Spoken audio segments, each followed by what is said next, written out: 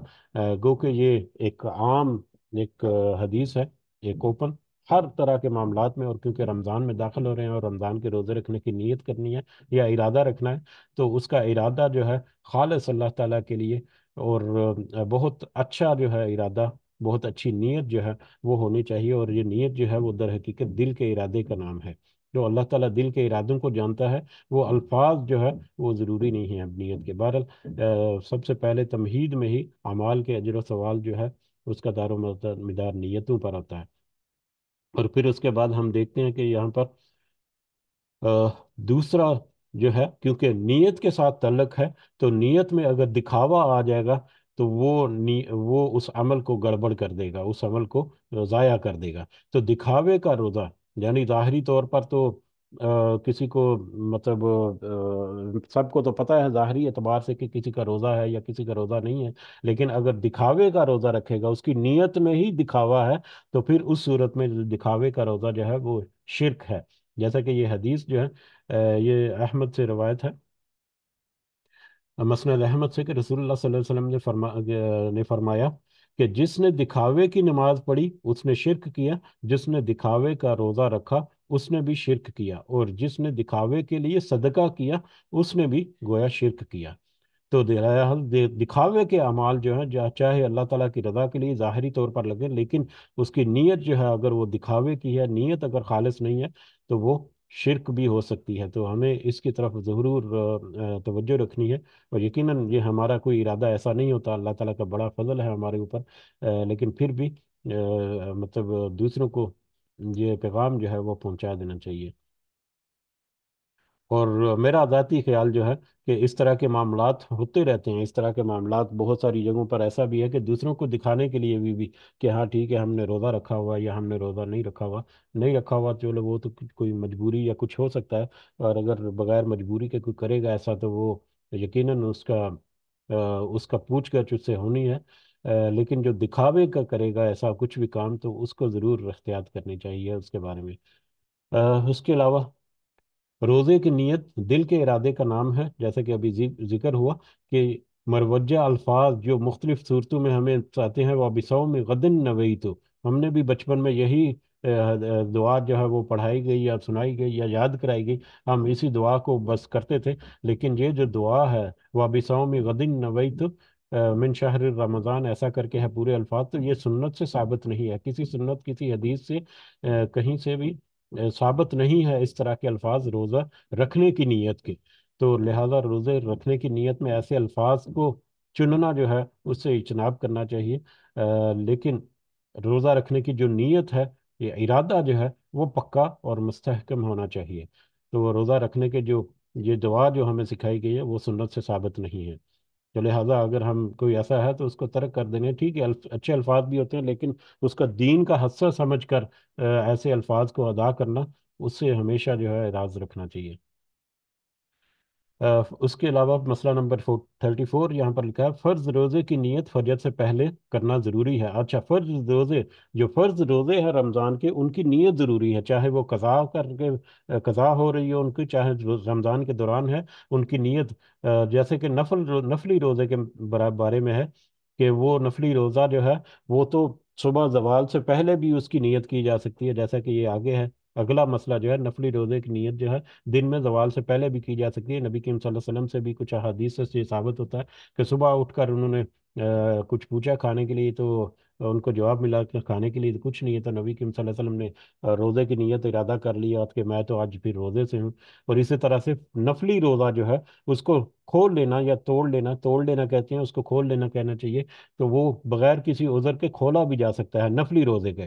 لیکن فرض روزہ چاہے قضا ہے یا چاہے اس کی شکل میں ہے، رمضان میں ہے، اس کو رکھنے سے فجر سے پہلے سحری سے پہلے اس کی نیت جو ہے وہ ہونی چاہیے۔ اور ہماری ایکسٹینڈنگ کی نیت جو ہے پورے رمضان کے روزے انشاءاللہ رکھیں گے اللہ تعالیٰ کے فضل و کرم سے، اور اللہ تعالیٰ کی ہمت و توفیق سے جو اللہ تعالیٰ ہمیں عطا فرمائے گا، تو یہ نیت جو ہے وہ ہونی چاہیے۔